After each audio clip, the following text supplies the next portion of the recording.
Hi,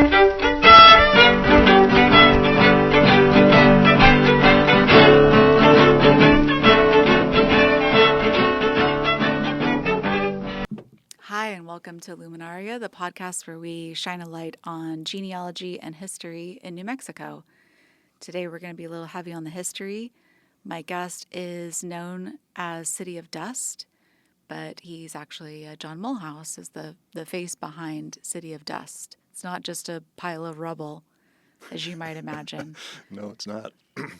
John is a photographer. He's a documentary historian. He's an author now of the book Abandoned New Mexico, Ghost Towns, Endangered Architecture, and Hidden History, which has done very well. It's on its third printing. And very well known in New Mexico are people who love New Mexico for his blog, where he really shines a light on kind of forgotten communities. And he does photograph, very lovely photos of abandoned places. But it's not ruin porn, as you would say. It's more gathering stories and breathing life into communities that aren't there anymore by oral histories, stories from people who used to live in those communities, and drawing out what was significant about those communities. So welcome, John. Thank you. Thanks for having me. I should mention that next year will be the 20th anniversary of City of Dust, which started when I was living in Georgia, in Augusta, Georgia. So I'm hoping to do a few special things for the 20th anniversary, but I was shocked to think that I've been doing this for 20 years. So that's exciting. Yeah, I feel like I've been around now. Well, is that the Adobe anniversary? Is there an Adobe anniversary? 20 years, I think, is Adobe, yes. Yep. Okay, yep. Perfect. So John and I met several years ago, of course, as one does, in a dusty museum in New Mexico, in Folsom, New Mexico, and bonded over definitely a love of New Mexico history. And as we kind of go back and forth, he's in it for the art, I'm in it for the history. I actually started following City of Dust. I actually can't remember when, but it was quite a bit before I ever met him. And it was a pretty ridiculous story because when I did meet him in this museum and he said, I photograph abandoned places in New Mexico, I said, oh, are you City of Dust? It's a real ego boost to have someone recognize you in Folsom, New Mexico. I thought that might be the start of many people recognizing me just randomly, but I don't think it's happened since then. It's just totally ridiculous now knowing how many photographers there are out there. But I think what was different and why I only followed you and thought you were apparently the only one that was doing that is because you do focus on that history. I think the first post of yours that I engaged with and first followed you was of a place in Ocatay because my ancestors were from Ocatay, and so we go back and forth a little bit because I tend to give a lot of love to the posts only if my ancestors were there. If my ancestors were not there, Yeah, we've had this discussion, this back and forth, because none of my ancestors, they may never have even set foot in New Mexico for all I know. My ancestors are all from the upper Midwest and New Orleans and down in the South. So I'm interested in the entire state. So we'll see if we can get you interested over the course of this talk. Yes. So what brought you to New Mexico in the first place? Well, what brought me to New Mexico really was work. So I had been working out at UC Berkeley. I'm a biologist, and so I'd been working out there in about 2008. And then the financial crisis happened, and so I fled California and just traveled for a while and came back in 2009. And then I came back to Minnesota, which is where my family is, and decided that I would hang out in the spare bedroom until I could find a place to put myself. So I began applying for jobs, and I really wanted to go to the desert. I always have. I tried to move to Tucson, just sight unseen, in 2005, and that didn't quite stick. So I applied to work at the University of New Mexico.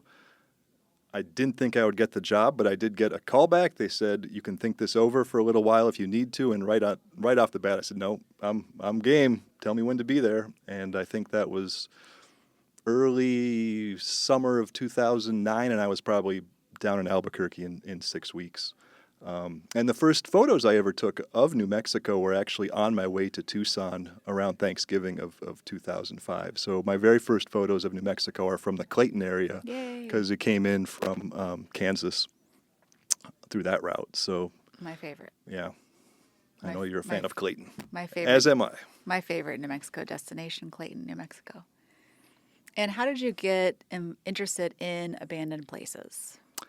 Well, the I've always been interested in old and abandoned places, even since I was a kid. So we had a bar that was down the street from us that they were going to tear down to build what is now Interstate 394 near Minneapolis. And I just was fascinated by this old bar, so I would go in there and check it out. And I actually still have a little token I found on the floor. It was good for one free beer at the corner stop off of what is now I-394. And I've always been fascinated by places like that. There's something sort of evocative about places where people were and there was a lot of activity, and then there's nobody there anymore. So I was in Augusta and kind of reignited this love of old places. I was living in Athens, actually, and would stop at this old farmhouse on my bike rides, and I loved this old farmhouse, and then one day they tore it down to build a subdivision, and that was maybe the first inkling that I should start taking pictures of old places because they were disappearing.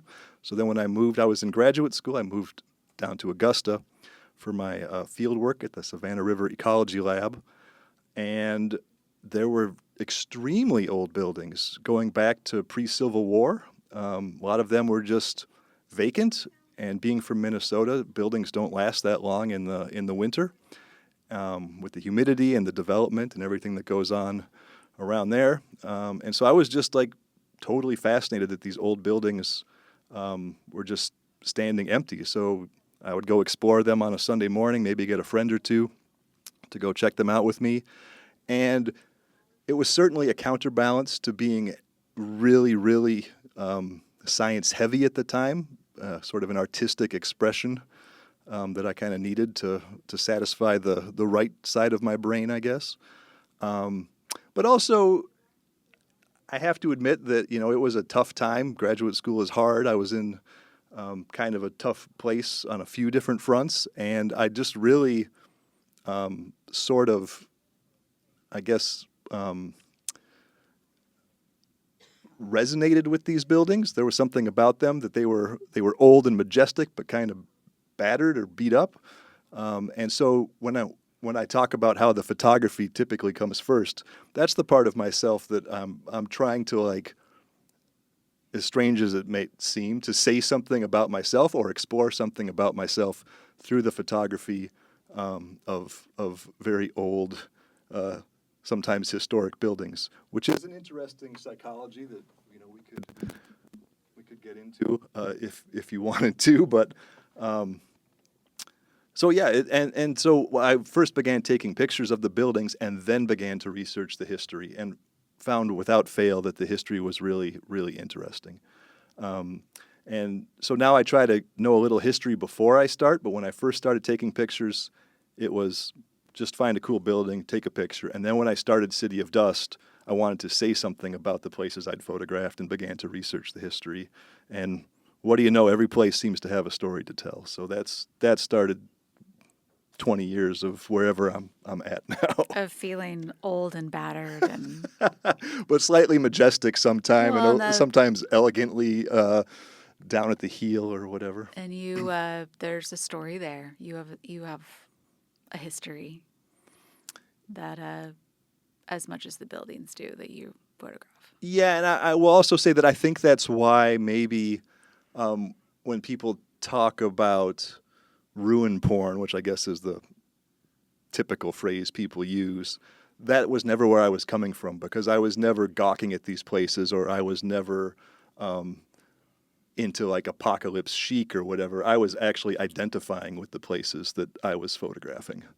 And I guess I probably always did, even as a kid when I was roaming around that bar. There was something about being in that place that felt sort of comforting to me. So, like I said, there's some psychology back there, but this is a history Mm-hmm. podcast. Yeah, no, I think I felt that in my ancestral home on my mom's side. It was a big old rambling house, and there's, especially if you're a certain type of old soul child who's probably, lugging around some ancestral trauma or what have you, to sort of have comfort of like spirits or a presence, or an empty space that you can sort of project or imagine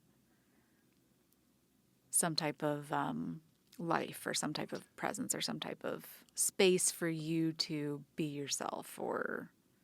Yeah, there's an interesting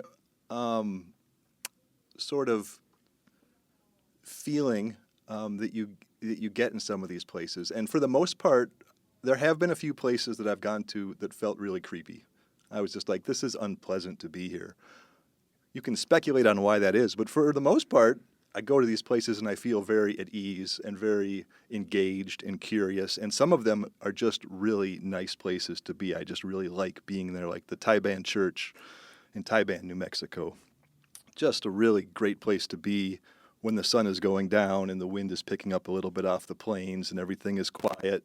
It just feels, you can almost feel the presence of history. And there's a place in Negra, the Williams homestead, which was the same for me. Just standing there, sort of in the late morning, taking pictures of what had been a farmstead, possibly a homestead going back to the original homesteading period. I just thought, wow, this is just a really great place to be. And you do wonder, like, well, maybe people just had a very nice time here. Maybe you're picking up on the vibes of people's livelihoods and the way they felt, but who knows? Yeah, and I've gotten that from some of your pictures where you really can just kind of really just almost the energy or the life is sort of pouring out of this house that's now abandoned, but you can just so easy to imagine like a mom and a bunch of kids, out gathering, water or running the chickens around or families gathering for church or. Yeah, and if I'm ever successful with photos, it's when I can get that kind of thing conveyed. And I use film a lot of the time because I feel that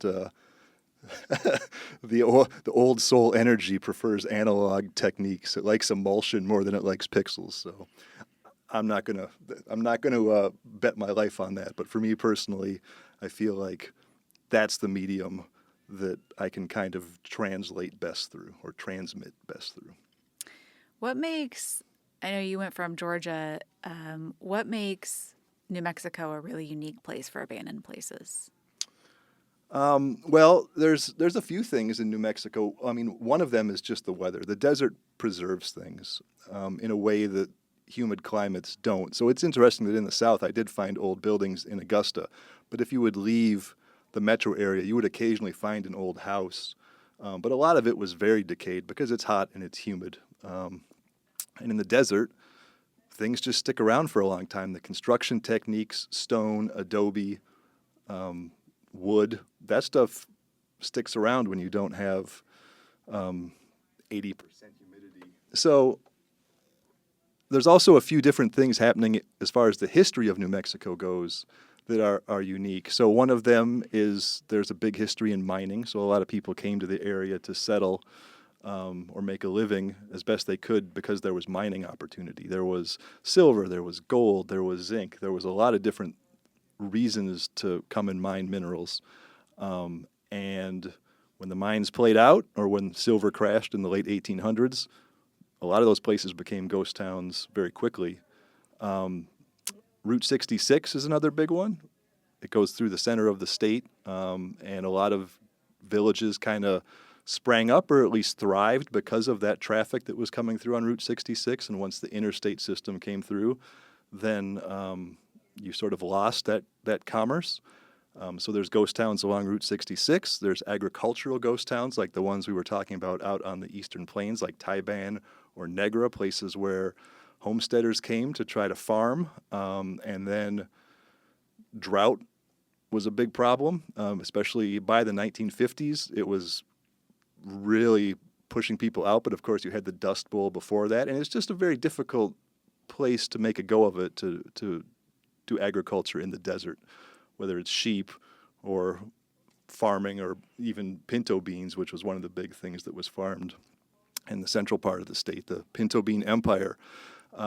And then the railroad is another big one. So a lot of villages sprang up because the railroad had to stop every so often to take on water. The engines needed water. And then when they switched to diesel, they didn't have to stop. So you lost those people that were getting on and off at every little village. While the train took on water, someone might get off and have lunch. Someone might get off and go to a hotel. Someone might come on the train. And so that method of commerce was lost as well.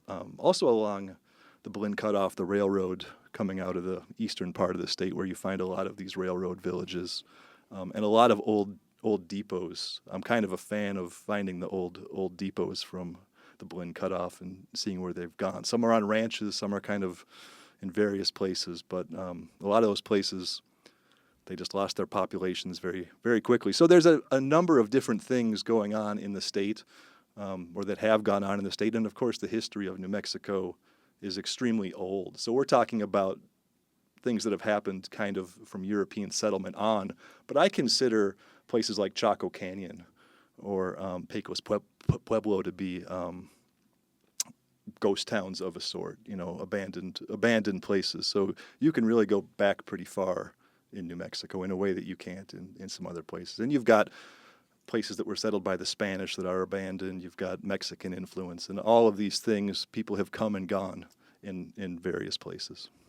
Yeah, and something I also like about your work and think that it's more than just, oh, that's a nice picture, is sort of the comment on parallels to kind of our world now, where people are having to, populations are leaving rural America, moving to urban areas. We also have movement because of climate and just a lot of movement in general. And it's a lot of those same reasons, economic reasons, climate reasons.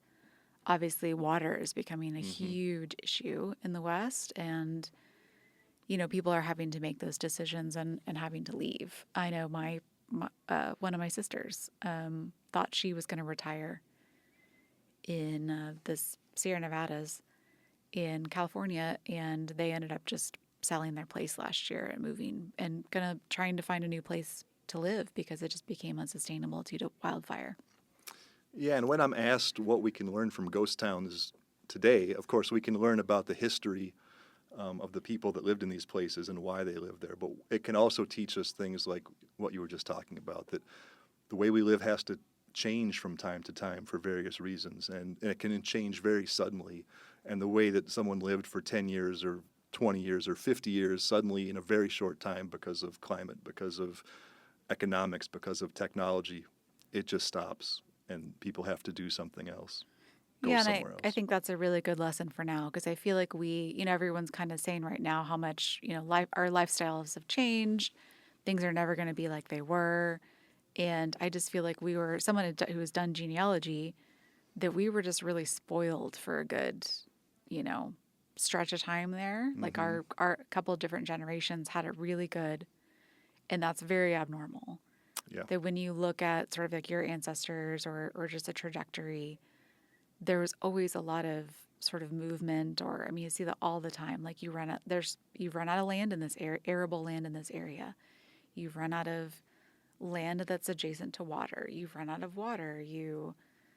There's a drought, or Hmm. just seeing, especially in New Mexico, especially in northeastern New Mexico, just how people flooded an area because tried to make a go of it, and there might have been, like looking at my Pacheco ancestors, just finding out recently that they homesteaded in the no man's land territory of Oklahoma. You go out there now, and I cannot believe that they managed to make a go of anything out there. But they were out there for 5 years, had a whole big family, and had, according to the homestead records that I found, that they raised livestock and crops. and made a real go of it. But I did, a little research to find out that the time period that they were there was a really an abnormally wet Mm-hmm. Mm-hmm. season for them. So a lot of those people were able to make a go of it in an area which was just a very rare 5 to 10 year period or 20-year period or whatever, and then they had to move on and adapt and change. So I think that's a good lesson for all of us that change is part of life. We can handle it. We can adapt. We can survive. We can change our situation, and it'll be okay. Yeah, and I think there definitely was a pretty wet period that allowed the settlement of some areas in New Mexico. And there is, of course, a lot of thought that people had to leave places like Chaco Canyon because the climate changed as well. And they used the resources that were available to them in the area and then had no choice but to go elsewhere. So these are the same forces that we're seeing now that have been affecting humanity since time immemorial. But it's possible that the forces are operating at a bigger level right now. Yeah. So, what is your favorite thing about New Mexico? Oh boy, my favorite thing about New Mexico. Well, I love the desert. I love the high desert. I love the low desert. Um, I just really, I think if I had to say one thing, because I am, I guess, at heart a biologist, it's the landscape and the natural world in terms of the ecosystems you can see in New Mexico. Whether you're up Wheeler Peak up by Taos, you're up in the mountains, or you're down in the Chihuahuan Desert, or you're down in the Gila Wilderness where you can, not see another person for weeks and weeks if you want to. Just really beautiful natural areas.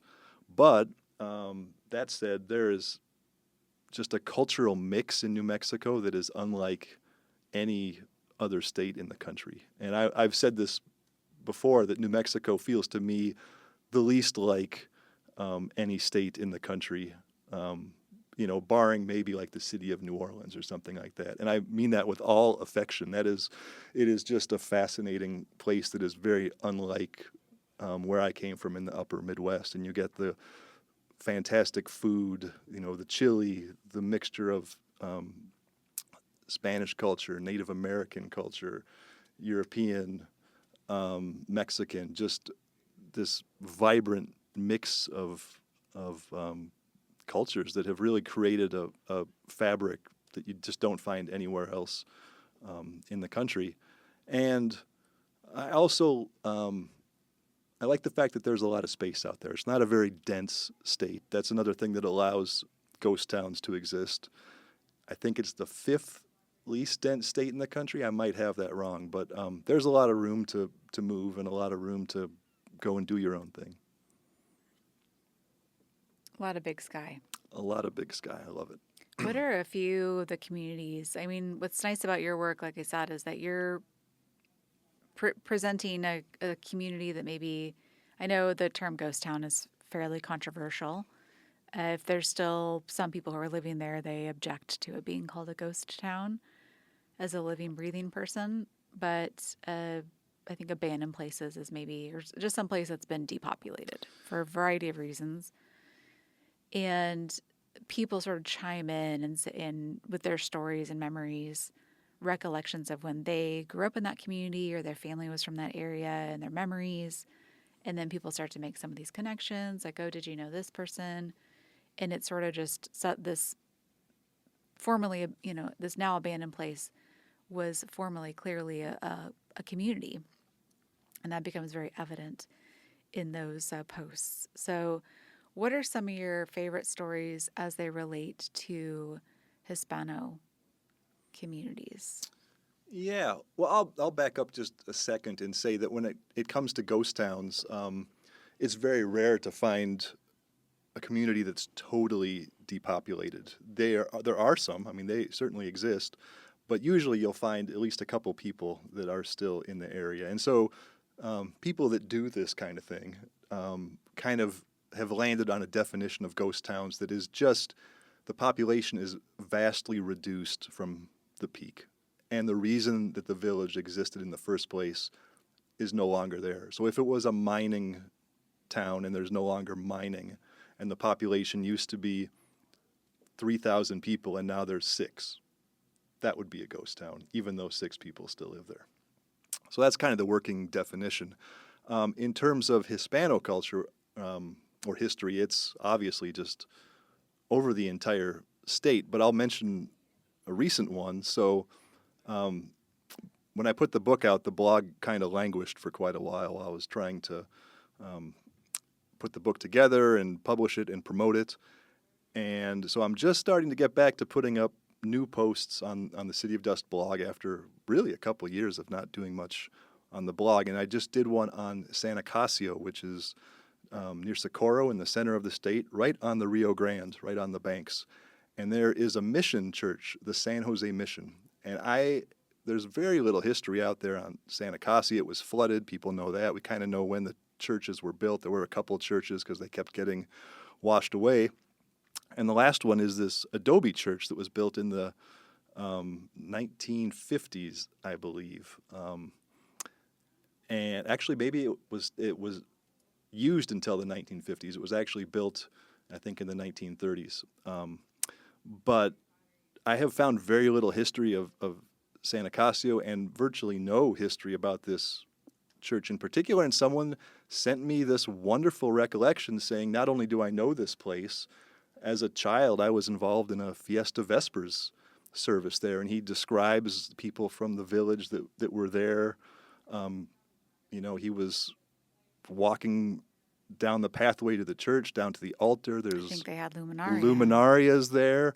And he pointed out that, this is something that's being lost pretty quickly now in terms of this history and this culture, because this church is sadly about to fall down. It's still being used unofficially, as far as I can tell, by people in the community. It still you'll go in there sometimes and see candles, and there's still some pews and things like that. So people use it for their own purposes, but in terms of being officially used, it's obviously not. And sadly, it will probably fall down one of these days. But just to hear that story, and very warm memories, and a lot of the stories that I hear are really, really warm and obviously melancholy. Another one I would mention is Guadalupe Ghost Town by Cabazon Peak area in the Rio Puerco Valley. That was an agricultural area, really thriving for many, many years, again, during a wet period. So they were able to farm, they were able to have sheep. This would be like San Luis off of Highway 550, heading down San Luis, Cabazon, and Guadalupe, and then Casa Salazar, I believe, is another one that's down to the south, another little village that's almost depopulated now.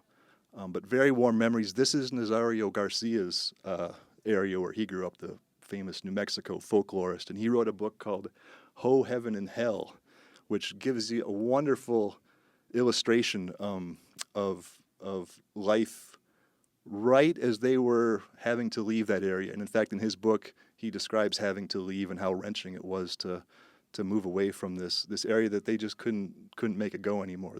There was a dam broke and they couldn't rebuild the dam, so then they couldn't get water to keep farming. So a sad story, but his recollections are wonderful. I actually got to meet him. There are some of his recollections, some folklore that he sent me that I was able to post on the blog. So these kinds of things that I hear from people directly they're priceless. They're really, I might write some history up, but really what makes the blog and the Facebook page special in my mind are these histories that people leave, the firsthand memories, and always very warm and wistful, but really rich. And I feel pretty blessed to be able to have people leave those things sort of in my care, if you will, in terms of digital archiving or whatever. Yeah, because you're really also documenting a way of life that's going away, or it is gone. Yeah, and a way of life that means and has meant a lot to the people who lived in these places and who remember these places or remember visiting their grandparents. And that's another reason why the quote-unquote ruin porn concept is not great, because people feel very sad about what's happened to these buildings and the places they grew up. They don't look at them and think, hey, that's cool, that the school fell down. They're like, oh my God, I went to fourth grade in that school and I remember I met so-and-so and I met so-and-so. And it's really sad to see this place that I loved now, a shell. And so that's always important to keep in mind, is that these places meant a lot to other people, and they mean a lot to me too. So I think that's why I keep doing this. Yeah, what was the school that was going to get torn down and then they paused for a little bit because so many people were kind of chiming in? Yeah, that was the Kazi School. So that was out. Kazi is out on the eastern plains, right on the Texas border, near Highway 60 in Clovis, near Clovis, and so that school hadn't operated in decades, and it had become totally overgrown with vines and trees, and it was really hard to photograph because you couldn't actually see the school itself. It was just behind like a jungle of vegetation. So when they were going to tear the school down, they actually went in and removed all the vegetation first, and people were so stunned to see the school again as it had been decades ago that they actually paused the demolition and allowed people to come for a couple weeks, I think, to come and visit the school and see it one last time in the way that it had been. And I believe I think they burned the school down. I think they might have actually, I don't know if it was if the fire department used it as an exercise or whatever, but I'm pretty sure, if I recall, it was lit on fire and burned down. It was Yikes. adobe and wood, and sometimes they do use these places as training exercises for the local fire departments. Oof, that's rough. And I know occasionally you'll have a place that was abandoned, maybe you photographed, and now it's being rehabbed or had new life into it. What are some examples of that in New Mexico that you've seen?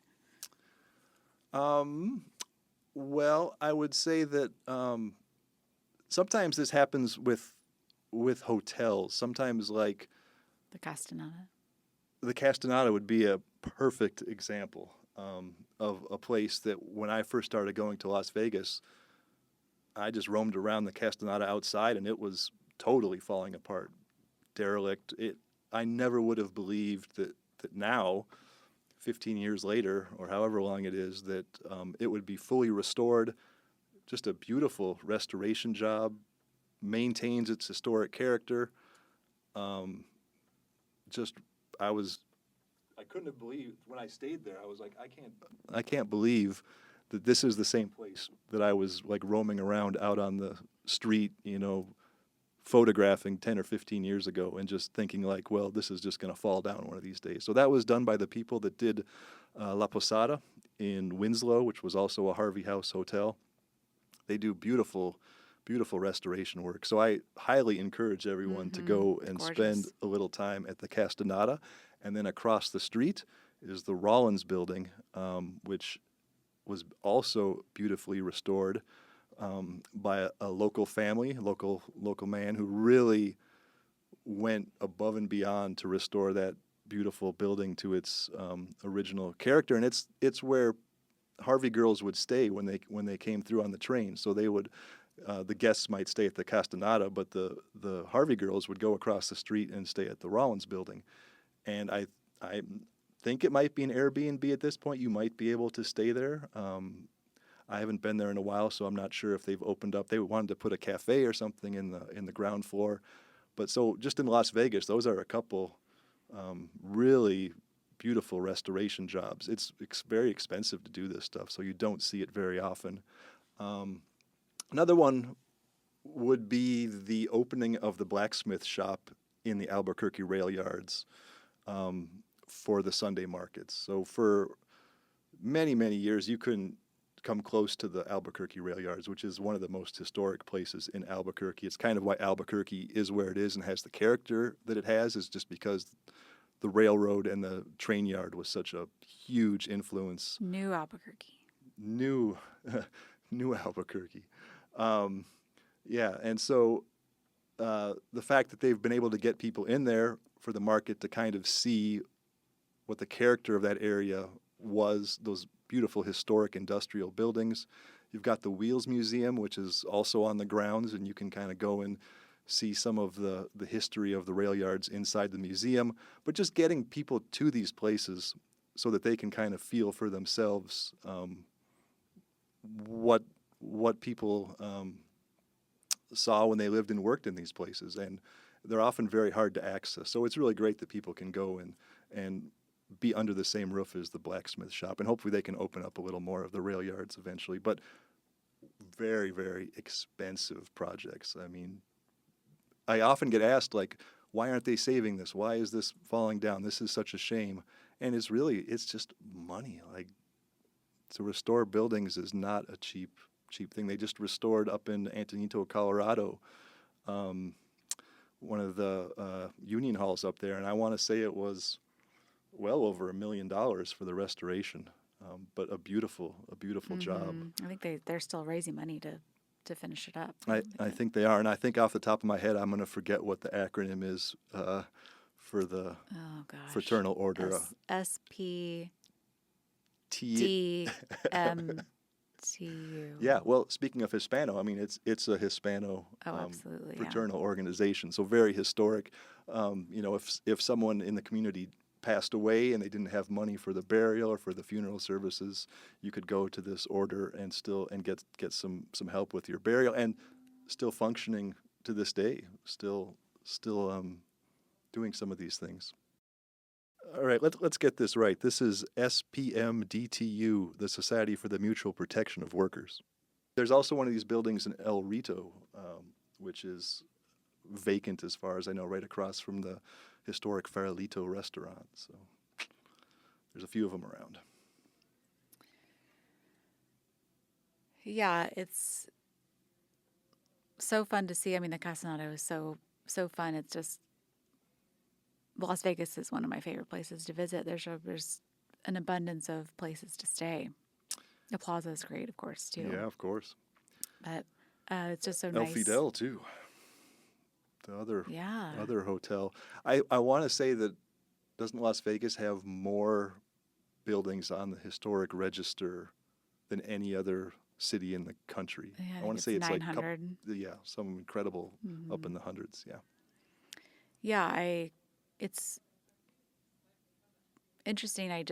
Speaking of my mother's ancestral home, we just went back for a funeral a couple weeks ago, and the people who own the house were lovely enough to let my entire family traipse through there.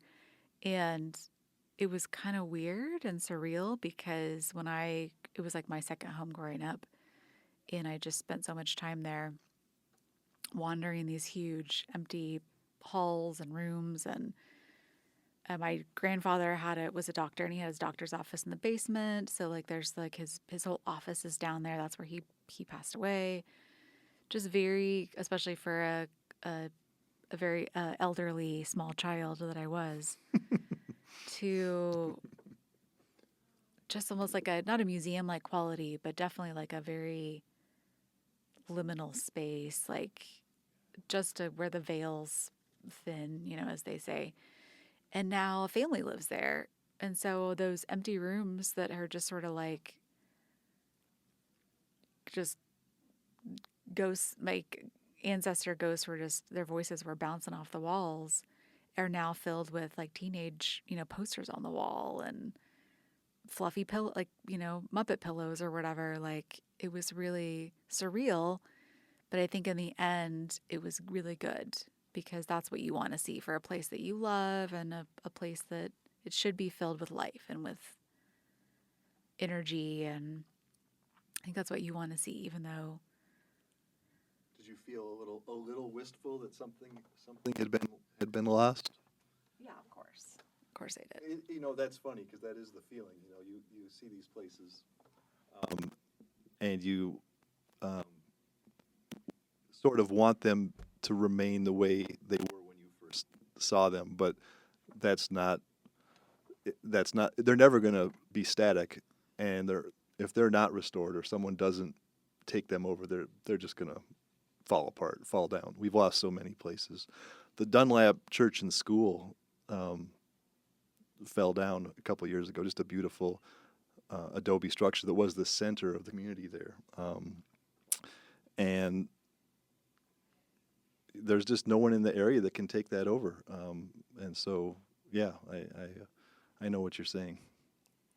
So I know that you just attended the New Mexico History Conference in Silver City recently. What was your kind of favorite takeaway?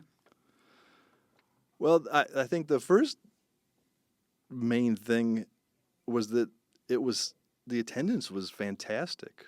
I remember coming down the highway and looking. You kind of came over the hill in Silver City and kind of looked down on the conference center parking lot. It was packed. The conference center was totally full. Every session seemed packed. They had to bring in more chairs for people, standing room only in a lot of cases. So just a real interest in New Mexico history. And I can't say I'm surprised by that exactly, but it was just really nice to see it occurring. And of course, the conference was in Silver City, so it kind of focused on southwestern New Mexico, so mining history. There was a lot of Apache history, and that was really interesting to kind of get a little bit beyond some of the post settlement history that I do and kind of go back to like how the Apache viewed the area, what their history was, and also there was good interaction between the Apache representatives that were there. They did their own session, and they contributed to sessions where other people were kind of talking about related history and kind of gave some of their perspectives. And I think that back and forth was really good to see, to bring in more people into the historical dialogue than kind of, I don't want to say the academics, but just to bring people from all different walks of life that have an interest in these areas kind of to the table. And so that's another thing about the conference that was great, was that there were presentations from a huge range of people that were very eminent in the historical field in New Mexico, and then people that had never given a presentation on history before and were just very excited about something that was special to them. A woman gave a presentation on Santa Rita, which is a mining community that was basically had to be moved for the Santa Rita mine. So the mining company said, we're going to build this open pit mine right under your house. So you can either move your house or your house will be destroyed. And so they were not given any other option. They couldn't stay there. And so it was a presentation, and she did some animation on glass, actually, that was really amazing about some of the stories people had about having to just suddenly pack up their house and move it. And their neighbors, all the neighbors helped. We need help moving our house to Bayard or Hurley or just someplace in the area where they could actually put their house now because they had to leave. And how wrenching it was to have to leave this neighborhood that you'd lived in for X number of years. And the mining company, to my understanding, owned these houses. Or they had built them. And so there wasn't much that the people could say. The company was just like, well, sorry, you got to go, and didn't give them any help either. So there's also a lot of, in a lot of these places, there's a lot of tragedy and a lot of really, really difficult times. Just the typical economic forces that operate. It's hard to go up against companies and corporations that want what you've got. And so it was really heartening to see, like I said, people from all different levels of historical interest and background giving presentations. That was great. Oh yeah, something about there was one on Hanover as well. Right. So there was the keynote was on Hanover, which of course was something similar where the Hispano miners were striking because they were not getting the same pay and the same benefits as the white miners, and it got extremely difficult. Basically, there was an injunction where the miners couldn't strike. They were legally forbidden from striking, or they would be arrested. And so basically, their wives took over the strike and held the strike line until finally the mining company capitulated. But I think that strike went on for well over a year. And for a long time, there was just a little monument by a bridge that didn't say very much about the mine strike. And my understanding is now that just recently that's been turned into a bigger monument to what happened in Hanover, New Mexico. There's a film called Salt of the Earth, which you can see on YouTube, which kind of portrays those events under the pseudonym of Zinktown. So Hanover becomes Zinktown. But really a fascinating and important story that was kind of lost. So I do think there might be a resurgence of interest in some of these things. That at the same time, or maybe because we're seeing the loss of some of these places and the depopulation of some of these places, on the other side there is definitely a push to kind of bring some of this history back into the foreground. And the internet might be helping do some of that too. Just people can communicate and do what I do, just go visit these places and then post what you saw. So where can people find you on the internet? The easiest place is the City of Dust blog, probably, which is cityofdust.blogspot.com. I'm going to keep trying to do more posts now that the book work is out of the way. So I did mention that Santa Casia is the newest one. I did one on Camp Nichols, which was supposed to be in New Mexico, but is actually the remains of that are in Oklahoma, in the Panhandle. I'm going to try to do one on Cabazon, speaking of the Rio Puerco Valley. Hopefully that'll be next. So that's one place. The Facebook page, which is City of Dust NM at Facebook, there's a little more real-time back and forth because of the comments, of course, and I post there a little more often because I can just put a picture up and a couple paragraphs of history, and then people will share their recollections and their memories. So the Facebook page and the blog. I do have an Instagram account, which is also City of Dust NM. The content there is kind of a little more all over the place. That's kind of photo heavy. And then if you're interested in the book, you can find that online. You can find that at local bookstores in New Mexico, like Organic Books in Nob Hill or Opposite up in Taos. Turquoise Maiden in Clayton. Turquoise Maiden in Clayton, yes, absolutely.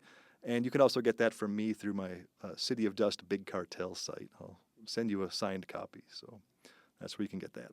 Okay, so or I guess the name of the book, or John Mulhouse, Big Cartel, would be if you wanted to give it a goog. Yeah, if you just put Abandoned New Mexico Big Cartel or City of Dust Big Cartel, it'll pop up. And there's links on the Facebook page and a blog for that matter as well. So. Okay, well, thanks, John, for joining me today. It was delightful. We should go rummage around in a dirty museum sometime. Yes, we should definitely do that. Thanks for having me on. I appreciate it. This has been a fun talk. Thanks for listening to Luminaria. You can reach me at luminariapod@gmail.com. Our intro and outro music is of Varsoviana, performed by Nieves Anaya and his daughter Ernestina Anaya at Arroyo Hondo, New Mexico in 1940. It's part of the Juan Bautista Rael collection at the Library of Congress.